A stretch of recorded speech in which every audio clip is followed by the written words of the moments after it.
Morning welcome to LTX classes.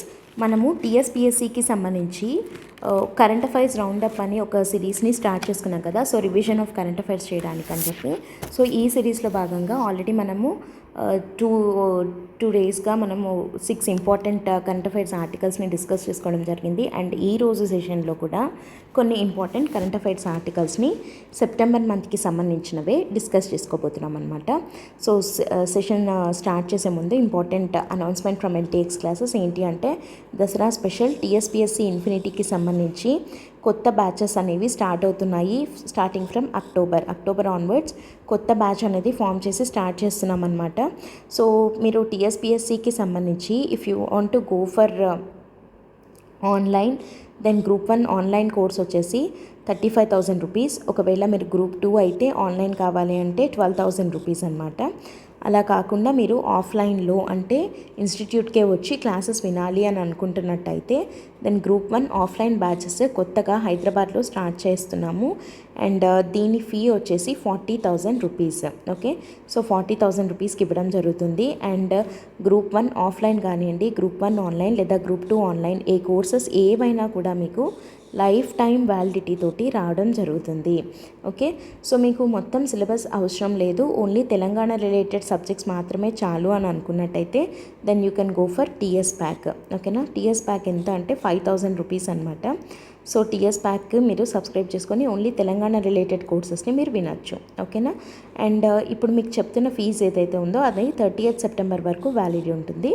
And దీనికి సంబంధించి మీకు ఏదైనా డౌట్స్ అండ్ క్లారిఫికేషన్స్ కావాలి అనుకుంటున్నట్టయితే then you can contact this number. మీకు అందరికీ ఆల్రెడీ తెలుసు that October 15th group 1 prelims ఉండబోతోంది అని చెప్పి, అండ్ గ్రూప్ 2 నోటిఫికేషన్ త్వరలోనే రాబోతోంది. ఓకేనా, ఆల్రెడీ మనకి దానికి పర్మిషన్ అయితే వచ్చేసింది అండ్ నోటిఫికేషన్ అఫీషియల్గా ఇష్యూ అవ్వడానికి ఎక్కువ టైం అయితే లేదు. సో మీరు ఇప్పటి వరకు సిలబస్ ఇంతవరకు ఇంకా స్టార్ట్ చేయకపోయినా పర్లేదు, గ్రూప్ 2కి ఇనఫ్ టైం అయితే ఉంటుంది. దానికి మీకు కావాల్సింది ఏంటి అంటే ఒక పర్ఫెక్ట్ మెంటార్ అనే వాళ్ళు ఉండారనమాట. ఆ పర్ఫెక్ట్ మెంటారింగ్ అండ్ కోచింగ్ అనేది మీకు ఎల్టీఎక్స్ క్లాసెస్లో దొరుకుతుంది. ఓకేనా, so you can come for either online or offline, ఎలా అయినా మీరు కోర్సెస్ని తీసుకోండి. ఈక్వల్గా మీకు అన్ని సిలబస్లో ఉన్న each and every topic bilingual మోడ్లో అంటే తెలుగు మీడియం వాళ్ళకి కూడా ఈజీగా అర్థమయ్యే విధంగా తెలుగు అండ్ ఇంగ్లీష్ మిక్స్డ్గా ఇప్పుడు మనం కరెంట్ అఫైర్స్ ఎలా అయితే డిస్కస్ చేసుకుంటున్నామో అలాగే డిస్కస్ చేయడం జరుగుతుందన్నమాట. ఓకేనా, so this is the announcement for today and let us start the session today. ఈరోజు టాపిక్స్ ఏంటి అంటే Shoonya campaign, JIMEX 2022, US open 2022 అండ్ హిందీ దివస్ అన్నీ కూడా చాలా చాలా ఇంపార్టెంట్ టాపిక్స్ అన్నమాట ఇవి.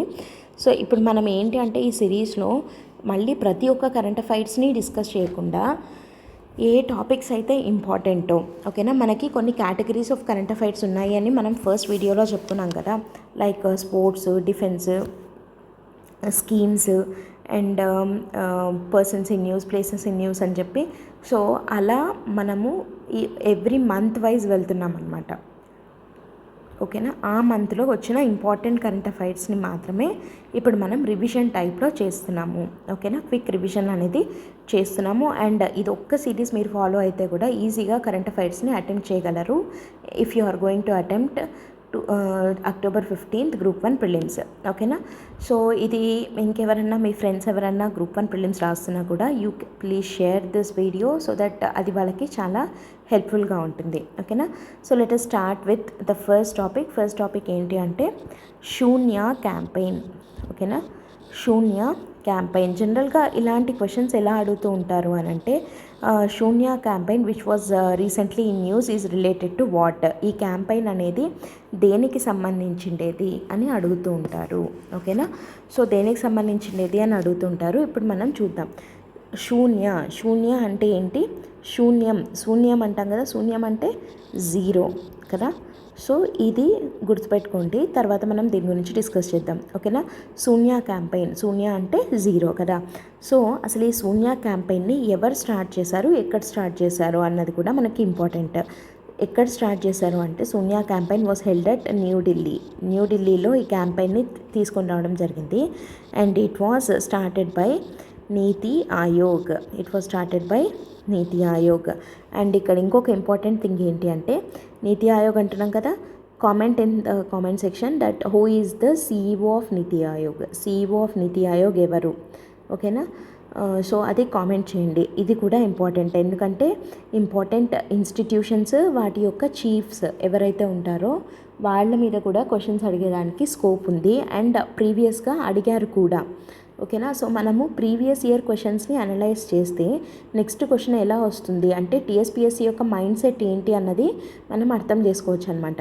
సో అలా అనలైజ్ చేసి మీకు ఇంపార్టెంట్ కరెంట్ అఫైర్స్ని ఇప్పుడు ఈ సిరీస్లో డిస్కస్ చేస్తున్నాం, ఓకేనా. సో శూన్య క్యాంపెయిన్ని ఎవరు స్టార్ట్ చేశారు? నీతి ఆయోగ్ స్టార్ట్ చేసింది. ఎక్కడ అంటే అట్ న్యూఢిల్లీ అనమాట.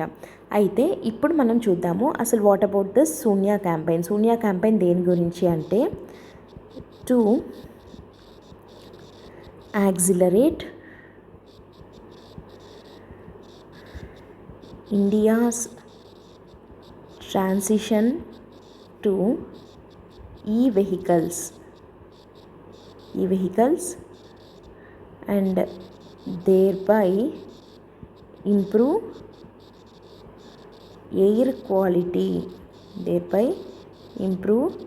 air quality.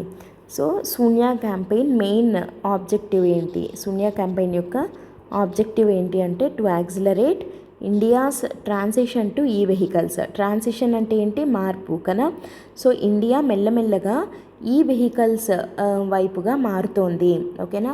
సో మనం చూస్తున్నట్టయితే ఈ బైక్స్, ఈ కార్స్, ఇట్లాంటి ఈ వెహికల్స్ అంటే ఎలక్ట్రిక్ వెహికల్స్ అనేవి ఎక్కువ అవుతున్నాయి. అలా ఎలక్ట్రిక్ వెహికల్స్ని కొనడం వైపుగా ఇండియా వెళ్తున్న ట్రాన్సిషన్ ఏదైతే ఉందో దాన్ని ఇంకా యాక్సిలరేట్ చేయడానికి, అంటే ఇంకా పుష్ చేయడానికి, ఇంకా ముందుకు తీసుకెళ్ళడానికి ఈ శూన్య క్యాంపెయిన్ అనేది స్టార్ట్ చేయడం జరిగింది. అండ్ దీని ద్వారా ఎయిర్ క్వాలిటీని ఇంప్రూవ్ చేయొచ్చు. ఎలా ఎయిర్ క్వాలిటీని ఇంప్రూవ్ చేయొచ్చు అన్నది చూసే కన్నా ముందు మీకు ఇప్పటికే అర్థమై ఉంటుంది దట్ దీనికి శూన్య అన్న పేరు ఎందుకు వచ్చిందో, ఓకేనా. సో ఎందుకు వచ్చింది అని అంటే ఈ వెహికల్స్కి మనం షిఫ్ట్ అవుతున్నట్టయితే ఎమిషన్స్ అనేవి జీరో చేయొచ్చు మనము, ఓకేనా. ఎమిషన్స్ అనేవి జీరో చేయొచ్చు. సో ఆ జీరో చేస్తున్నాం కాబట్టి, జీరో చేయడానికి మనము యాక్సిలరేట్ చేస్తున్నాం కాబట్టి ఈ క్యాంపెయిన్కి శూన్య క్యాంపెయిన్ అని చెప్పి నీతి ఆయోగ్ పేరు పెట్టడం జరిగింది అని అనుకోవచ్చు, ఓకేనా. సో అయితే ఈ శూన్య క్యాంపెయిన్ ఏంటి అంటే ఇప్పుడు మనకి PLI స్కీమ్ అని ఉంది కదా, protection linked incentive scheme. So PLI scheme ద్వారా ఎనర్జీ స్టోరేజ్ సెక్టార్కి అంటే పర్టికులర్గా బ్యాటరీస్కి చాలా హెల్ప్ఫుల్గా ఉందన్నమాట. సో దీనివల్ల ఈ వెహికల్స్ అనేవి నెంబర్ అనేది ఎక్కువ అవుతుంది, ఓకేనా.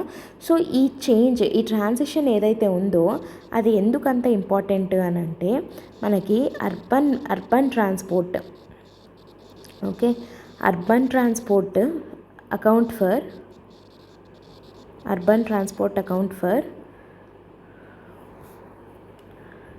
10% ఆఫ్ CO2 ఎమిషన్స్ ఇన్ ఇండియాలో CO2 ఎమిషన్స్ ఏవైతే ఉన్నాయో అందులో 10% only because of this urban transportation వల్ల మాత్రమే ఇండియాలో అవుతున్న టోటల్ CO2 ఎమిషన్స్ లో 10% ఒక అర్బన్ ట్రాన్స్పోర్ట్ నుంచే వస్తుందన్నమాట. అంటే వెహికులర్ ఎమిషన్స్ అనేవి అంత హై లెవెల్లో ఉన్నాయి అని చెప్తున్నాం మనం, ఓకేనా. సో ఇండియాలో ఎమిట్ అవుతున్న total CO2 ఎమిషన్స్లో 10% is coming from only urban transport it self.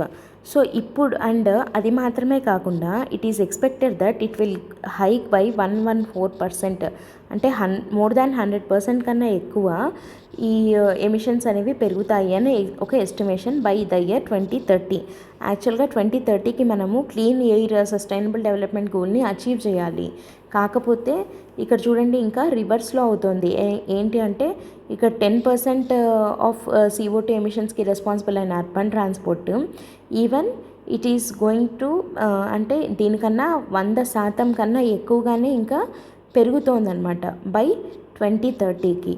So ఈ ఇష్యూని అడ్రస్ చేయడం కోసము అని చెప్పి the way ahead we have is E vehicles, transition to E vehicles. మనం ఈ వెహికల్స్కి ఎప్పుడైతే మారుతామో అప్పుడు then we can reduce the CO2 emissions కదా.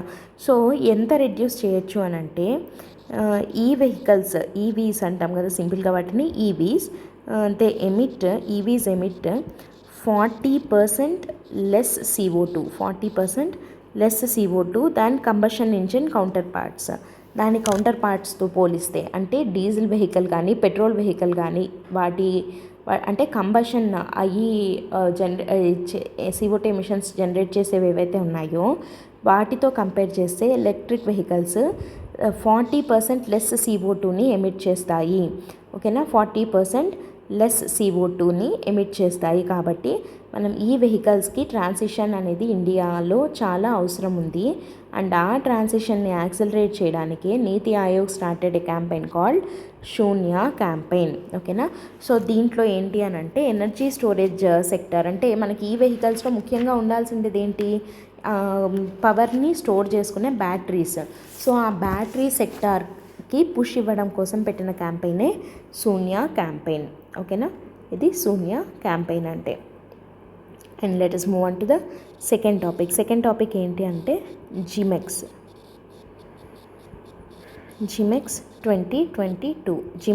2022 అంటే ఏంటిది అని అంటే మనకి డిఫెన్స్ రిలేటెడ్ కరెంట్ అఫైర్స్లో ప్రతి ఒక్క ఎగ్జామ్లో అట్లీస్ట్ ఒక్క క్వశ్చన్ అన్నా రిలేటెడ్ టు డిఫెన్స్ ఎక్సర్సైజెస్కి సంబంధించి ఒక్క క్వశ్చన్ అన్నా వస్తుంది. అంటే ఆర్మీ ఎక్సర్సైజ్ కానీ, నేవీ ఎక్సర్సైజ్ కానీ, ఎయిర్ ఫోర్స్దే కానీ, ఇలా ఏదైనా జాయింట్ ఎక్సర్సైజెస్ ఏవైతే ఇండియా ఒక కంట్రీతో లైక్ మైత్రి ఇట్లాంటివి ఉంటాయి కదా, సో అవి ఏ కంట్రీతో చేసింది, అది నేవీదా లేకపోతే ఆర్మీదా, ఇలాంటి క్వశ్చన్స్ ఖచ్చితంగా ఒక్కటన్నా at least defence related current affairs అనేది ఉంటుంది.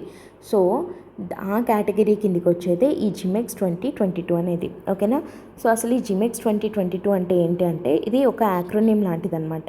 సో జిమెక్స్ అంటే ఏంటి అని అంటే Japan India maritime exercise 2022. Japan India maritime exercise 2022. అయితే ఇది ఎవరెవరికి మధ్య జరిగింది, ఇక్కడ పేర్లో ఉంది కదా, జపాన్కి ఇంకా ఇండియాకి మధ్య. సో ఇండియన్ నేవీకి అండ్ ఇంకెవరికి JMSDF అంటామన్నమాట. అంటే Japan maritime self defence force అంటామన్నమాట దీన్ని. So Japan maritime self defence ఫోర్స్కి అండ్ ఇండియన్ నేవీకి మధ్య జరిగిన ఒక మ్యారిటైమ్ ఎక్సర్సైజ్నే జపాన్ ఇండియా మ్యారిటైమ్ ఎక్సర్సైజ్ అని అంటారు. అండ్ ఇది ఎక్కడ జరిగింది అంటే అట్ బే ఆఫ్ బెంగాల్లో జరిగింది. ఓకేనా, బే ఆఫ్ బెంగాల్లో అంటే అట్ విశాఖపట్నం అనమాట, విశాఖపట్నంలో జరిగింది. ఓకేనా, అండ్ ఈ ఎక్సర్సైజ్ అనేది 2 ఫేజెస్లో అవుతుంది. ఓకేనా, 2 ఫేజెస్లో అవుతుందన్నమాట. ఒకటి సీ ఫేజ్, ఇంకోటి హార్బర్ ఫేజ్ అంటారు. అండ్ ఇది జరిగిండేది ఎక్కడ అని అంటే హోస్ట్ ఏది అని అంటే Visakhapatnam is the host. Okay, and ఈ exercise for the first time జరిగిండేదేమో 2012లో. ఓకేనా, జిమెక్స్ 1 అంటే జిమెక్స్ ఫస్ట్ టైం జరిగిండేది ఏ ఇయర్లో అంటే 2012లో. అండ్ ఇప్పుడు జరగబోతున్నది 10th అనమాట. అండ్ ఈసారి 2022 జిమెక్స్కి ఉన్న ఇంపార్టెన్స్ ఏంటి అని అంటే ఒక చిన్న కోయిన్సిడెన్స్ ఏంటి అని అంటే ఇది 10th maritime exercise, 10th Japan India maritime exercise మాత్రమే కాదు, this year also marked 70th year of diplomatic relations with Japan అనమాట. 70th year of diplomatic relations with జపాన్తో ఇండియాకి డిప్లొమాటిక్ రిలేషన్స్ స్టార్ట్ అయ్యి 70 years అయ్యింది. ఓకేనా, సో మనం 75 years ఆఫ్ ఇండిపెండెన్స్ చేసుకుంటున్నాము అండ్ జపాన్తో డిప్లొమాటిక్ రిలేషన్ స్టార్ట్ అయ్యి 70 years అయిందనమాట. ఓకేనా, సో ఈ ఇయర్ అండ్ ఇది 10th Japan India maritime exercise అనమాట. అయితే అసలు ఇలాంటి మిలిటరీ ఎక్సర్సైజెస్ నేవల్ ఎక్సర్సైజెస్ లేదా జనరల్గా ఏవైనా డిఫెన్స్ ఎక్సర్సైజెస్ ఎందుకంటే 2 స్టేట్స్ మధ్య కొలాబరేషన్ కోసం అని చెప్పి చేస్తూ ఉంటారు. అండ్ పర్టికులర్గా ఈ జిమెక్స్ 2022 యొక్క ఆబ్జెక్టివ్ ఏంటి అని అంటే safe and secure Indian ocean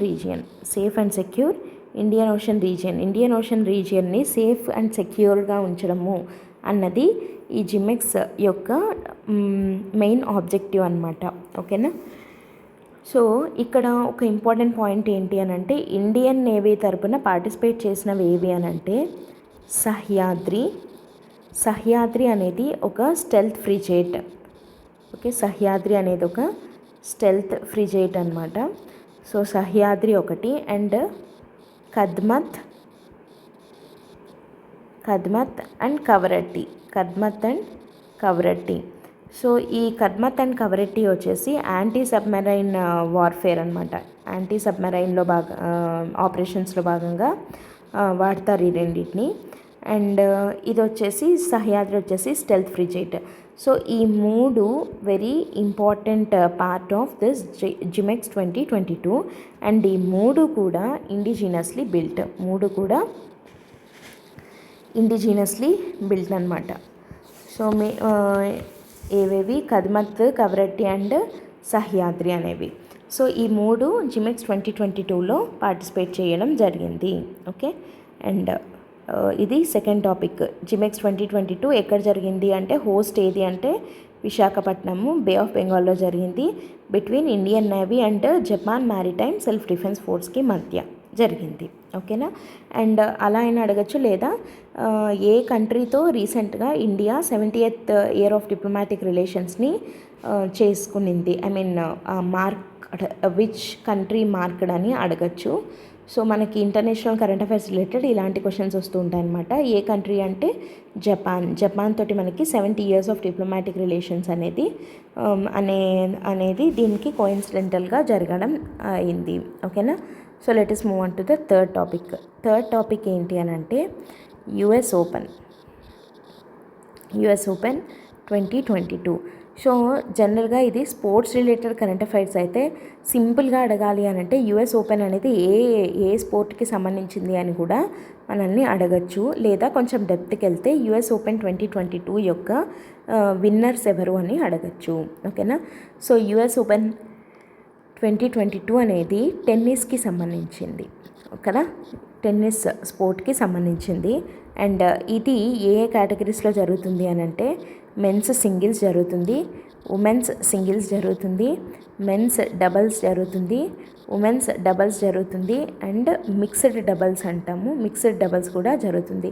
so ఈ 5 కేటగిరీస్లో యుఎస్ ఓపెన్ 2022 అనే టెన్నిస్ టోర్నమెంట్, ఇది గ్రాండ్ స్లామ్ అంటామన్నమాట. సో ఇది కాకుండా మిగిలిన గ్రాండ్ స్లామ్స్ ఏవో ఒకసారి కామెంట్లో కామెంట్ చేయండి. అండ్ యుఎస్ ఓపెన్ 2022కి సంబంధించి అయితే మనకి ఎగ్జామ్లో ఎప్పుడు మిక్స్డ్ డబల్స్, మెన్ డబల్స్ లేదా ఉమెన్ లేదా మిక్స్డ్, వీటికి సంబంధించిన క్వశ్చన్స్ అయితే ఇప్పటి వరకు ఎప్పుడు ఇవ్వలేదు కాబట్టి ఇవి అవసరం లేదు. ఓకేనా. సో మనం గుర్తుపెట్టుకోవాల్సిండేది ఏంటి అని అంటే మెన్స్ సింగిల్స్ విన్నర్ ఎవరు, ఓకేనా, మెన్స్ సింగిల్ విన్నర్ ఎవరు, అండ్ ఉమెన్స్ సింగిల్ విన్నర్ ఎవరు, మెన్స్ సింగిల్ విన్నర్ ఎవరు, ఈ రెండు మాత్రము మనము గుర్తుపెట్టుకోవాల్సిన అవసరం ఉంది. ఓకే, మెన్స్ సింగిల్ విన్నర్ ఎవరు అని అంటే కార్లోస్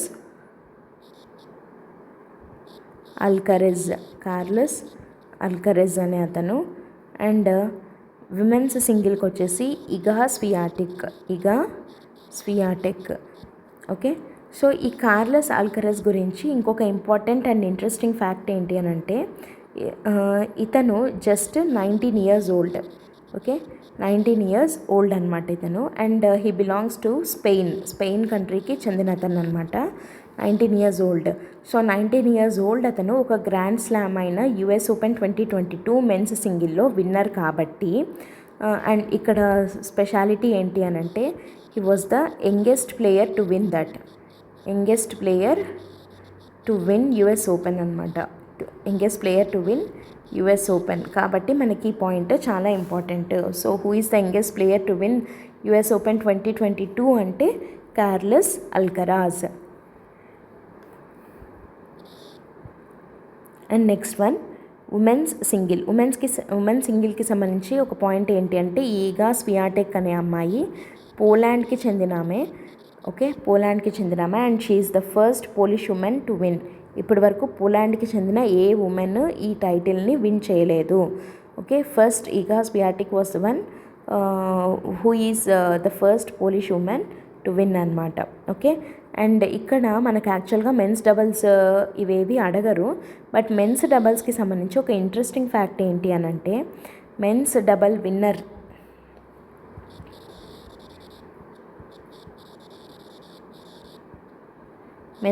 విన్నర్ పేరేంటి అని అంటే Joe Salisbury along with men's doubles అంటే ఏంటి, ఇద్దరు ఉంటారు కదా ఒక టీంలో. సో ఒక అతని పేరేమో జో సాలిస్బరీ అండ్ ఇంకొక అతని పేరేంటి అంటే Rajeev Ram. Okay, so Rajeev Ram, but ఈ ఇద్దరు యుఎస్ పెయిర్ అనమాట. ఓకే, యుఎస్ పెయిర్, కానీ పేరేమో రాజీవ్ రామ్ అని ఉంది because his parents belongs to India. ఓకేనా, వాళ్ళు ఇండియన్ బార్న్ కాబట్టి ఇతని పేరు రాజీవ్ రామ్ అనమాట. సో ఇతను men's doubles US open 2022 winner అనమాట. ఓకే, అండ్ మనకి దీని రిలేటెడే ఇంకొక ఇంపార్టెంట్ పాయింట్ కూడా మనం చూడాలి. ఏంటది అని అంటే ఆస్ట్రేలియా ఓపెన్. ఓకేనా, సో ఇది రీసెంట్ కరెంట్ అఫైర్స్ అయితే కాదు, బట్ దీని రిలేటెడే కాబట్టి మనం చూస్తున్నాము. అండ్ ఆస్ట్రేలియా ఓపెన్కి సంబంధించి మెన్స్ సింగిల్ విన్నర్ ఎవరు అని అంటే Rafael Nadal was the men's single winner. And women's single winner ఎవరు అని అంటే Ashleigh Barty ASHKEIGH Ashleigh Barty was the winner of women singles in Australia open. And men's single వచ్చేసి Rafael Nadal. యాక్చువల్గా ఇతను he created a history. ఏంటి అని అంటే he was the person who win 21 grand slams and 21st grand slam టైటిలే ఈ Australia open 2022. ఓకేనా, Australia open 2022 was his 21st grand slam title. ఇప్పటి వరకు అతను గెలుచుకున్న గ్రాండ్ స్లామ్ టైటిల్స్ 21 అండ్ ఇది 21st అనమాట. యాక్చువల్గా he was in tie with Rafael Nadal. ఇంకా ఎవరెవరికి మధ్య టై ఉంది అని అంటే రఫెల్ నాదల్కి ఇంకా Novak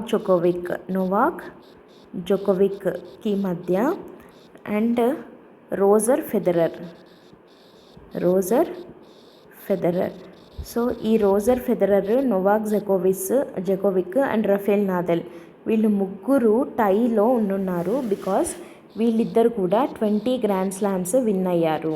okay, 20 grand slams win అవ్వడం జరిగింది.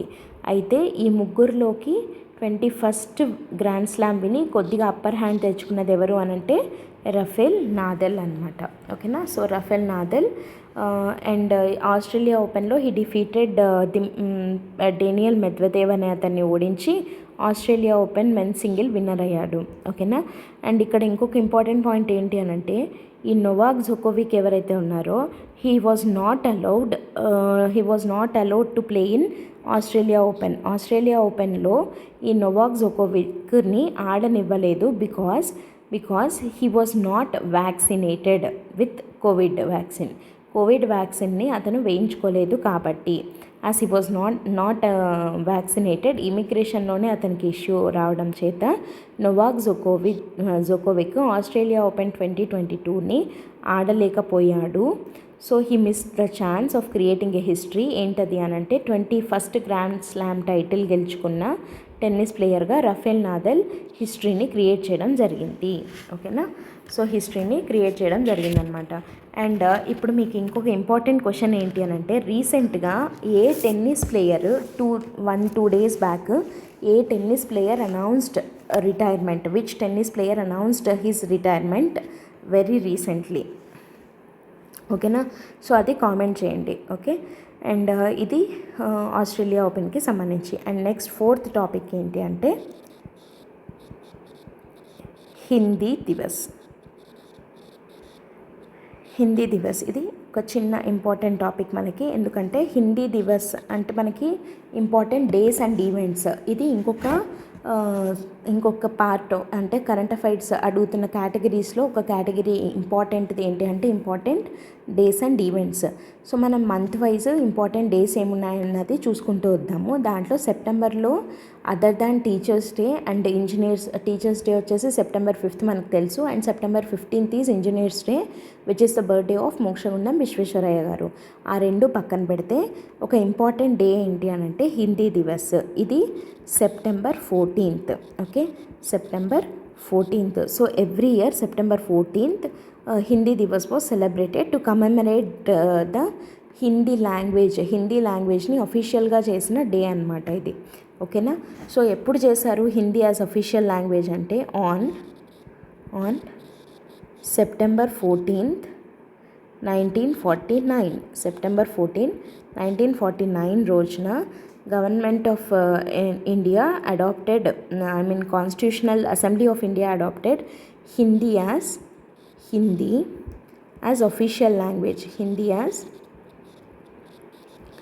అఫీషియల్ లాంగ్వేజ్ అలాంగ్ విత్ ఇంగ్లీష్తో పాటి కలిపి హిందీని కూడా అఫీషియల్ లాంగ్వేజ్గా డిక్లేర్ చేయడం జరిగింది. Along with English Hindi was made official language.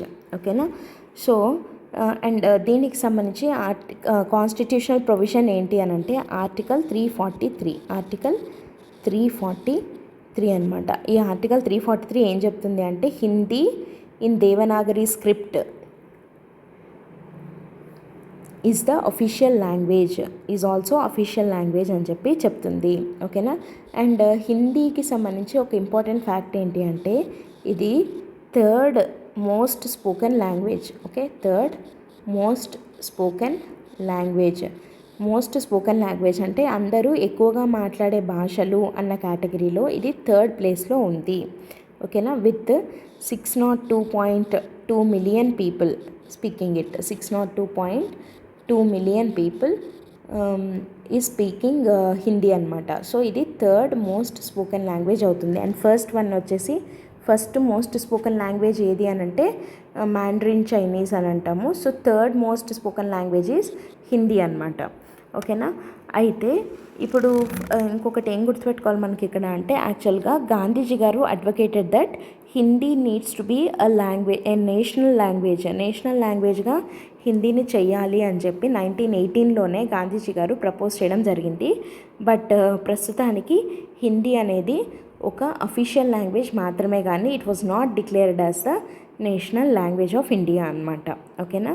And national లాంగ్వేజ్గా దాన్ని డిక్లేర్ చేయలేదు. అండ్ ఈ హిందీ దివస్ రోజు ఏం చేస్తారు అని అంటే September 14th కల్చరల్ ఫెస్ట్లు పెట్టుకోవడము. ఓకేనా. సో హిందీ లిటరేచర్కి సంబంధించి పోయిట్స్ గురించి కానీ వాళ్ళ గురించి డిస్కషన్స్ డిబేట్స్ జరగడము ఇలాంటివన్నీ హిందీ దివస్లో భాగంగా చేయడం జరుగుతుంది ఆన్ September 14th అనమాట. సో ఇవి మనకి ఈ టాపిక్కి ఈరోజు టీఎస్పీఎస్సీకి సంబంధించి ఇంపార్టెంట్ కరెంట్ అఫైర్స్ ఈ 4 టాపిక్స్ని మనం డిస్కస్ చేసుకోవడం జరిగింది. శూన్య క్యాంపెయిన్ అనగానే మనకు గుర్తు రావాల్సింది నీతి ఆయోగ్ ఒకటి దేని గురించి చేసిందంటే ఈ వెహికల్స్ కోసం. ఓకేనా. అండ్ జిమెక్స్ 2022 జపాన్ ఇండియాకి మధ్య జరిగింది. హోస్ట్ వచ్చేసి విశాఖపట్నం అట్ బే ఆఫ్ బెంగాల్లో జరిగింది ఈ ఎక్సర్సైజ్. US ఓపెన్ 2022 దాని winners men's and women's single winners ఎవరు, అండ్ దాంతోపాటు Australia Open men's and women's singles winners ఎవరు. ఓకేనా. అండ్ హిందీ దివస్ వచ్చేసి September 14th హిందీ దివస్ అని మనం సెలబ్రేట్ చేసుకుంటాము. Because September 14th 1949 Constitution Assembly of India adopted the Hindi in Devanagari script as official language of India కాబట్టి. ఓకేనా. సో ఈ 4 మనం ఈరోజు డిస్కస్ చేసుకున్న current affairs. And let us discuss even more topics tomorrow. Till then, keep viewing this series. Thanks for listening. All the best. Bye.